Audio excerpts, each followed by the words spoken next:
Hello there. Welcome to another session on this channel. I was just going through one of these old albums. Memories do have a way of playing with our emotions. Anyway, coming to the topic of the day, the epithelium we plan to discuss today is the pseudostratified sedated columnar epithelium. As the name suggests, pseudo-stratified. It means falsely stratified. That means although the cells are arranged in a single layer, they appear to be multi-layered. This is because some cells are broad at the base, some cells are broad at the apex. Some cells are short, some cells are tall.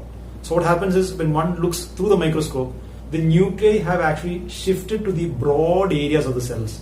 So the illusion of being multi-layered is because of the nuclei shifting towards the broader areas. It's almost like one of these photos in the album.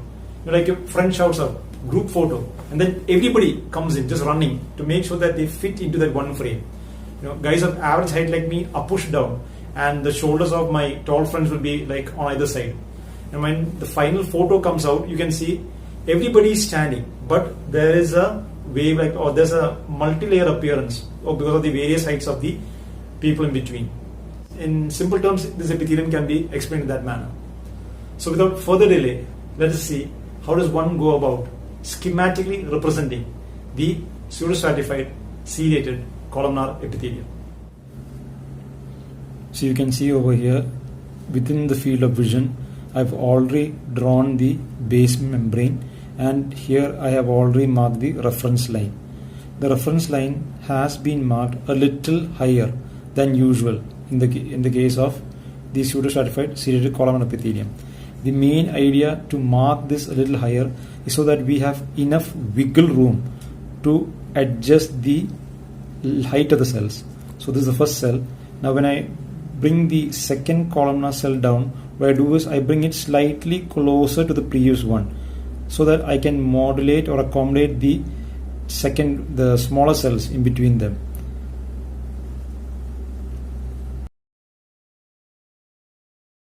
You should have an idea as to which cell you are going to manipulate so that you can adjust the next cell. The cells should be of varying height, and the thing is, the cells, some of them are broader at the base and some of them are broader at the apex. That is the idea that you should remember. So you can see over here I am again adjusting the cell so that I can accommodate a small one over here, and then I draw a tall cell. So in this manner we have completed the cell architecture, or we have finished drawing the cell membranes necessary for completion of the pseudostratified sedated columnar epithelium. Please do not forget this important step. After the cell architecture is drawn, the cytoplasm should be stained using the eosin pencil from one end to the other. So in this case, this is a long columnar cell. You can see I've drawn the nucleus. Now here, as you can see, there's no place to draw the nucleus properly over here. So the nucleus is shifted above. Here, this is the cell wall. So we draw the nucleus within this. Here also there's no place to draw the nucleus over here. So the nucleus, we schematically represented slightly above. Here it's a full columnar cell. You have space over here. Now here you can see this is a cell.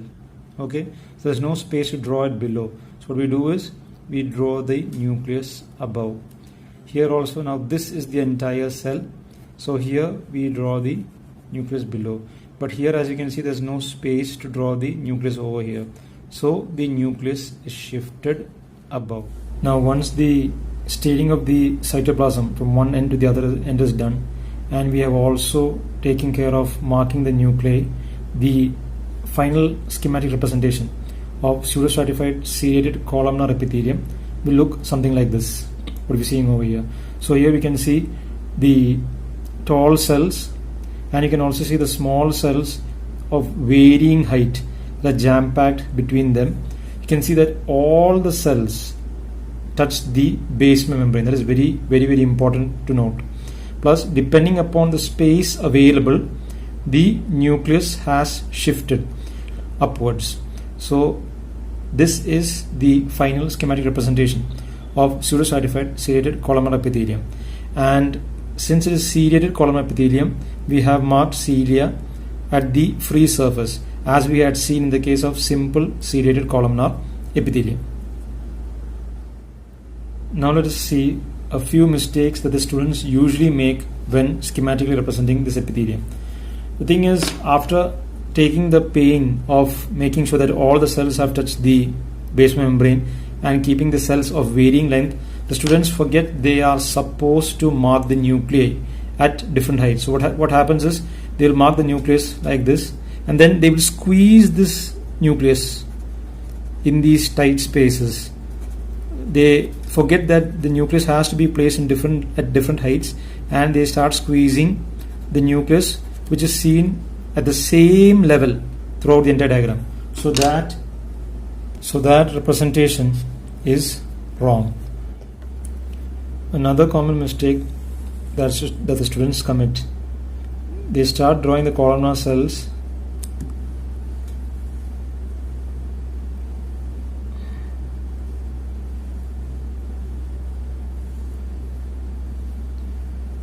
Do you see the problem here?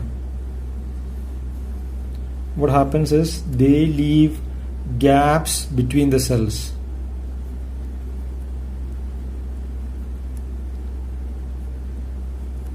Which also is wrong. As always, please do view, share and like our videos. If you have not subscribed till now, please do so. Please do leave your valuable opinions in the comment section below.